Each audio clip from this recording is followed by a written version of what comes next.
लेकिन सुशील मोदी पिछले 15 साल से वो लगातार नीतीश कुमार के लिए सबसे बड़े सपोर्टर रहे हैं जी। उन्होंने भारतीय जनता पार्टी से भी ज्यादा उनको तरजीह दी जी। अब श्याम रजक उधर से आने से खलबली सब जगह मची हुई है। लाइन में बैठने का मतलब आप समझते हैं, राजनीतिक रूप से यही सब चीजें जो है मार्केबल होती हैं और यही असर करती है। आखिर ये तीन ही क्यों थे? इसलिए थे कि ये तीनों कहीं ना कहीं नीतीश कुमार के खेमे से आए हैं और नीतीश कुमार के सताए हुए लोग हैं। जी।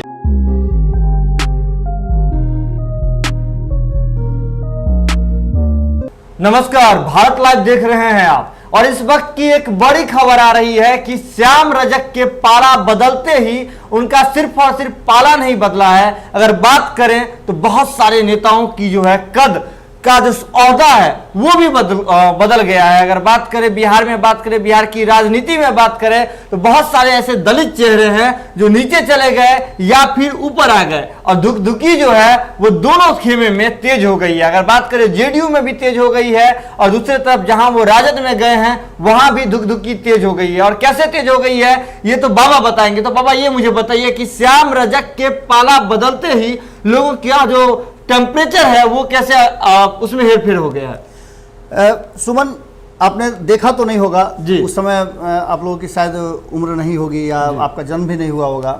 इंदिरा गांधी जब उनकी हत्या हुई थी जी, तो देश में एक अलग तरह का माहौल पैदा हो गया था जी। उस माहौल के बाद जब लोगों ने कहा था राजीव गांधी से कि आप आगे आइए और इन सब माहौलों को संभालिए, तो उन्होंने बड़ी दुखी मन से कहा था कि कहीं ना कहीं जी, जब बड़ा पेड़ गिरता है तो जमीन हिलती है। जी। आप समझिए कि राजनीति में ये सब जो मान्यताएं हैं, ये सब जो बातें हैं वो असरकारक होती हैं। जी, श्याम रजक सिर्फ एक नेता नहीं थे, श्याम रजक एक बड़े नेता थे। जी। दलितों की बात करें या फिर आप किसी भी ओरे में बात करें तो हर ओरा में कहीं ना कहीं जो आदमी 5 बार 6 बार जी लगातार विधायक रहा हो, जी, मंत्री रहा हो, जी, उसने राजनीति को बड़ी करीब से देखा हो, लालू प्रसाद को देखा हो, नीतीश कुमार को देखा हो, सुशील मोदी को देखा हो, जी, उसने जेपी को देखा हो, जी, तो आप समझ सकते हैं कि उसकी राजनीति समझ कितनी होगी। जी, बिल्कुल। और यही कारण है कि नीतीश कुमार जी ने इनको SC ST का पूरा कमान दे रखा था। जी। और लालू प्रसाद के विरुद्ध कमान देना आप समझ सकते हैं कि कितनी बड़ी जिम्मेवारी होगी। जी, बिल्कुल।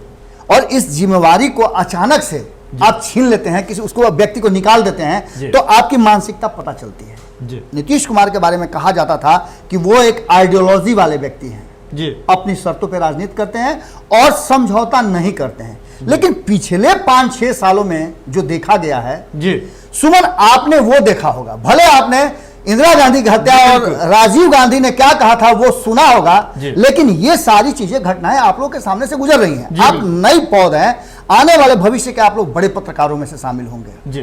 तो पत्रकारिता का सबसे बड़ा जो फॉर्मूला है, उस फॉर्मूला के कसौटी पर जब भी आप कसते हैं तो आप राजनेताओं को लेकर के आते हैं। हम बार बार लालू प्रसाद की बात करते हैं, नीतीश कुमार की बात करते हैं, और ये दोनों बिहार की राजनीति के बड़े प्रासंगिक विषय हैं। जी।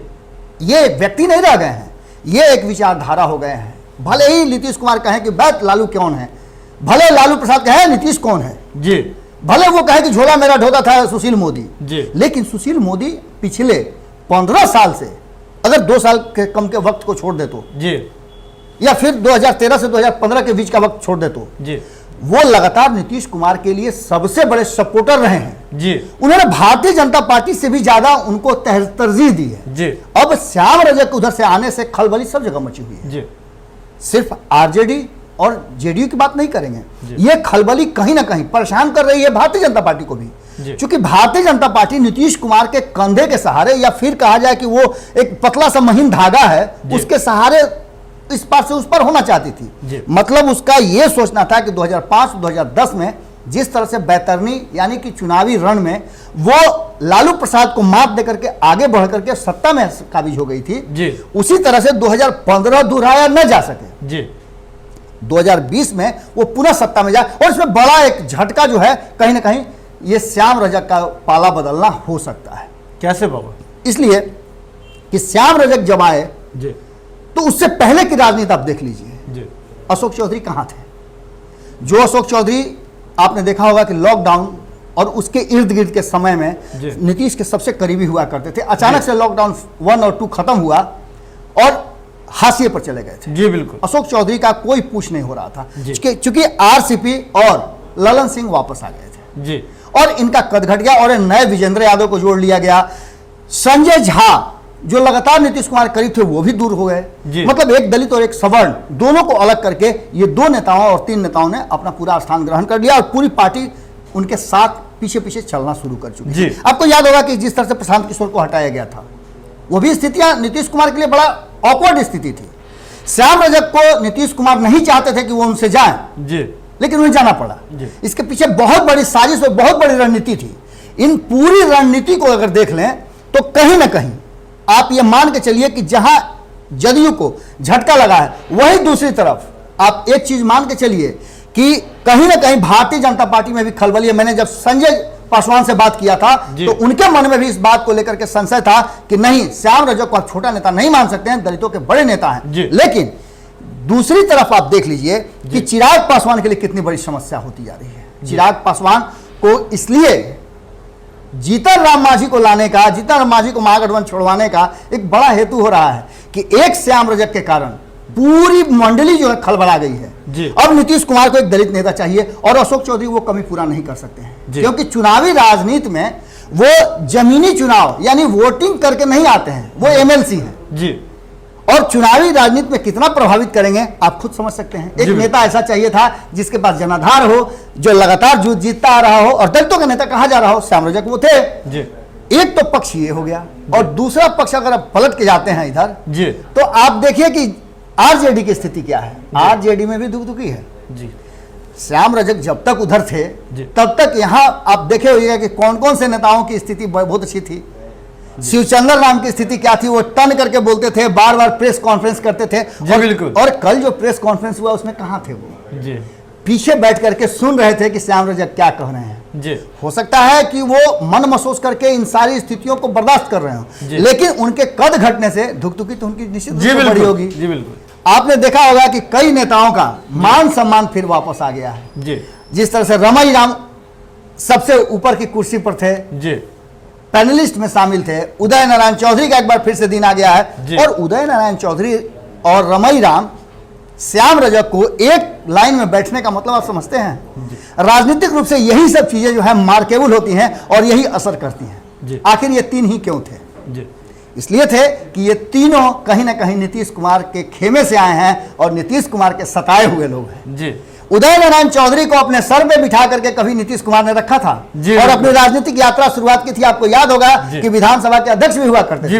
लेकिन 2014 में जिस तरह से चारों खाने चित हुए, जिस तरह से उनकी हार हुई, चिराग पासवान से वो हारे, आप समझ सकते हैं कि चिराग पासवान के लिए भी एक बड़ा थ्रेट होगा कि उदय नारायण चौधरी कहां बैठे हुए हैं। और वो उदय नारायण चौधरी जो 2014 में उनसे हारे थे, 2015 माफ कीजिएगा 2019 में तो उनको मौका नहीं मिला जिस तरह से मौका मिलना चाहिए था। लेकिन एक चीज तो निश्चित है कि रामविलास पासवान और चिराग पासवान को अगर हाशिए पर रखा जा रहा है, दलितों के नेता से उनको अलग करके कहीं अगर जीतन राम मांझी को ऊपर लाने का प्रयास चल रहा है, तो आप समझ सकते हैं कि श्याम रजक के इधर से उधर होने से बहुत सारे लोगों की कुर्सी गई है। और सबसे बड़ी कुर्सी तो आपको इस बात की चिंता होगी कि एक तीर से कई शिकार आरजेडी अब शुरू कर चुका है।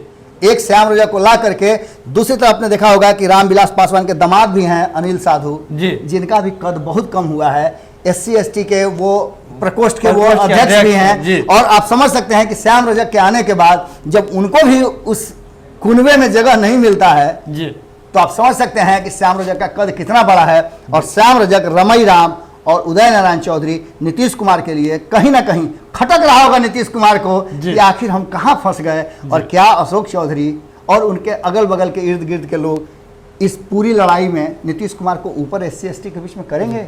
बड़ी प्रश्न है, बड़ा प्रश्न। तो एक जो बड़ी बात सामने आ रही है कि नीतीश कुमार के जो घर के जो विभीषण थे वो लगातार अब आरजेडी के घर में जाकर के बैठे हुए हैं और आरजेडी में भी शीर्ष पे बैठे हुए हैं और जो दलितों का जो वोट है उसको लेकर के एक बड़ी रणनीति तैयार कर रहे हैं। इतना ही नहीं सुमन, एक और चीज बताते हैं कि कल बिरजू ने जब ललन पासवान का इंटरव्यू लिया, उनसे जब उनके मन की बात पूछी, बात तो मेरी भी हुई थी ललन पासवान से, जब श्याम रजक इधर आए थे तो हमने कहा था कि आपका पॉइंट तो बढ़ जाएगा चूंकि RLSP से आप उधर गए थे नीतीश कुमार जी के पास इसीलिए कि आपका पॉइंट बढ़ेगा, आपको बहुत सारा कद मिलेगा।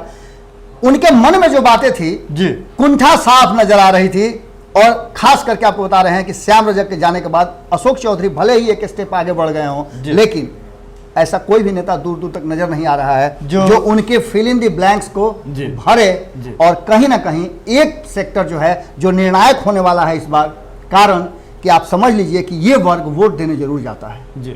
और अगर इस वोट को अपने तरफ शिफ्ट कर लिया कहीं, अगर RJD नीतीश कुमार समझा नहीं पाए बातों को, तो आप समझ लीजिए कि नीतीश कुमार के लिए एक बड़ा टर्निंग पॉइंट दे सकते हैं श्याम रजक। तो एक जो और बड़ी बात बता दें, लॉकडाउन का काल चल रहा है, जब हमारी टीम भी जब लोगों से पब्लिक रिएक्शन करने जाती है तो ऐसे मोहल्लों में जाती है, ऐसे कस्बों में जाती है। हम चाहेंगे कि वैसी तस्वीरें कुछ आप दिखा भी दें। जी बिल्कुल, हम चाहेंगे कि हमारी टीम ऐसी तस्वीरें दिखा दे। तो लोग जो हैं वहां सीधे तौर पे कहते हैं, अगर दलित वर्ग की बात करें तो उस तरह के उस वर्ग के जो लोग होते हैं सीधे तौर पे कहते हैं कि नीतीश सरकार ने उनके लिए कुछ नहीं किया। तो ऐसे में जो दलितों का जो नेता थे, एक अगर JDU की बात करें श्याम रजक, उनके जाने से जो है एक जो फिल इन द ब्लैंक्स वाली जो बात कही, उससे तो फिलहाल कोई भरता हुआ नहीं नजर आ रहा है। लेकिन ऐसे में जो दलितों का जो वोट होगा वो नीतीश कुमार के लिए बटोरना बेहद मुश्किल होगा। और कहीं ना कहीं RJD जो है सीधे तौर पर तैयार है, पूरे मैदान में फ्रंट पे तैयार है इस सारे जो उन लोगों का जो वोट बैंक है, दलितों का वोट बैंक है, उसका फायदा उठाने के लिए। तो खबरों का सिलसिला लगातार भारत लाइव पर जारी रहता है।